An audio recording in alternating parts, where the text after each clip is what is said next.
تب ماریو کو اصل حالات کا علم ہوا۔ اس نے فوری طور پر اس نقلی سردار اسلم حیات کو اس کے ملازم سمیت وہاں سے نکل جانے کا حکم دے دیا۔ ادھر نقلی ڈی سلوا کے پاس بھی کوئی ماہر معدنیات آنے کی بجائے ڈی سیکشن کا میجر پرمود پہنچ گیا۔ میجر پرمود جس انداز میں کام کر رہا تھا تم اس کے بارے میں اچھی طرح جانتی ہو۔ نقلی ڈی سلوا نے اپنی جان بچانے کے لیے اسے جائسی کے متعلق بتا دیا۔ اس کا خیال تھا کہ ویلڈی اسے آسانی سے سنبھال لے گی، اور میجر پرمود کے جانے کے بعد اس نے ماریو کو رپورٹ دی تو ماریو اور زیادہ پریشان ہو گیا۔ اس نے اسے بھی اسکرین سے فوری طور پر ہٹا دیا۔ ادھر میجر پرمود آندھی اور طوفان کی طرح سیدھا ویلڈری کے پاس پہنچ گیا اور اس نے ویلڈری کو رسیوں سے جکڑ کر اس پر تشدد شروع کر دیا۔ ویلڈری نے بڑی مشکل سے اسے NQ دے کر اور ادھر ادھر کی ہانک کر اپنی جان بچائی، اور میجر پرمود کے جاتے ہی اس نے ماریو سے بات کی تو ماریو نے اسے کارسن دونوں کو فوری طور پر واپس آنے کا کہہ دیا۔ اس طرح وہ بھی واپس آ گئے اور معاملہ ہر لحاظ سے بظاہر ختم ہو گیا۔ لیکن پھر بلغاریہ میں ماریو کے مخبروں نے اطلاع دی کہ اصل ڈی سلوا کی لاش تہخانے سے دستیاب ہو چکی ہے، اور کرنل ڈی نے میجر پرمود کو علی عمران سے رابطہ کرنے اور اس مسئلے کو حل کرنے کا حکم دیا ہے۔ پھر اطلاع ملی کہ میجر پرمود جا کر اس عمران سے ملا ہے اور ان کے درمیان کافی طویل ملاقات ہوئی ہے۔ اس پر ماریو نے فوراً ہی فیصلہ کر لیا کہ اب دونوں کو ختم کرائے بغیر تنظیم نہیں بڑھ سکتی، کیونکہ اسے معلوم ہے کہ یہ دونوں اب کسی افریت کی طرح تنظیم کے پیچھے لگ جائیں گے، اور چاہے تنظیم کتنی ہی خفیہ کیوں نہ ہو، یہ لوگ اپنے سابقہ ریکارڈ کے مطابق بہرحال اس کا سراغ لگا ہی لیں گے۔ چنانچہ اس نے اس کام کے لیے اسپیشل کلرز کے چیف ڈیوس کی خدمات حاصل کر لی ہیں، لیکن چونکہ ماریا کا تعلق ان خفیہ تنظیموں سے کافی گہرا رہا ہے، اس لیے اس نے ان پر تابڑ توڑ حملوں کا پروگرام بنایا ہے، اور اس کے لیے اس نے میری سفارش پر تمہارے گروپ کا بھی انتخاب کر لیا ہے۔ اسی دوران توقع کے عین مطابق وہ ایک اور اطلاع ملی کہ میجر پرمود ناراض پہنچ گیا ہے، اور اس نے بوڑھے جان ولسن سے ملاقات کر کے اس سے راستوں کے بارے میں تفصیلات معلوم کرنے کی کوشش کی ہے۔ اس سے یہ ثابت ہو گیا کہ ماریو کا اندازہ درست ہے۔ ان لوگوں نے انتہائی پراسرار انداز میں نہ صرف راستوں کا پتہ چلا لیا بلکہ جان ولسن کے بارے میں بھی معلوم کر لیا ہے۔ حالانکہ پاکستان اور بلغاریہ میں نہ ہی راستوں کا نام استعمال ہوا ہے اور نہ ہی راستوں کا کوئی بڑا آدمی پکڑا جا سکا ہے، اس کے باوجود میجر پرمود یہاں پہنچ بھی گیا۔ اس نے جان ولسن جیسے آدمی کی ٹپ بھی تلاش کر لی ہے۔ ماریو کا پہلے ارادہ یہ تھا کہ وہ ڈیوس کو میجر پرمود کے پیچھے لگائے گا اور تمہیں علی عمران کے پیچھے، لیکن اب میجر پرمود کی یہاں آمد کی اطلاع ملتے ہی اس نے فیصلہ بدل دیا ہے۔ اب تم بھی میجر پرمود پر حملہ کرو گے۔ اگر وہ ڈیوس سے بچ نکلے تو تمہارے ہاتھوں ختم ہو جائے گا۔ اس کے خاتمے کے بعد پھر علی عمران کا نمبر آئے گا۔ ویسے تنظیم کے آدمی پاکستان میں موجود ہیں اور علی عمران کی نقل و حرکت کی نگرانی کی جا رہی ہے، مائیکل نے پوری تفصیل بتاتے ہوئے کہا۔ ہاں، واقعی لمبی کہانی ہے، ابھی تو تم نے مختصر کر کے سنائی ہے۔ کہاں ہے یہ میجر پرمود اور اس کا ساتھی؟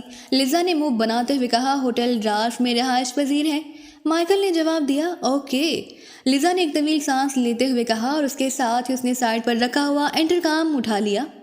یس مادام، ایک مدبانہ آواز سنائی دی۔ رالف سے کہو کہ مجھے فوراً آ کر ملے، مادام نے کہا اور ریسیور رکھ دیا۔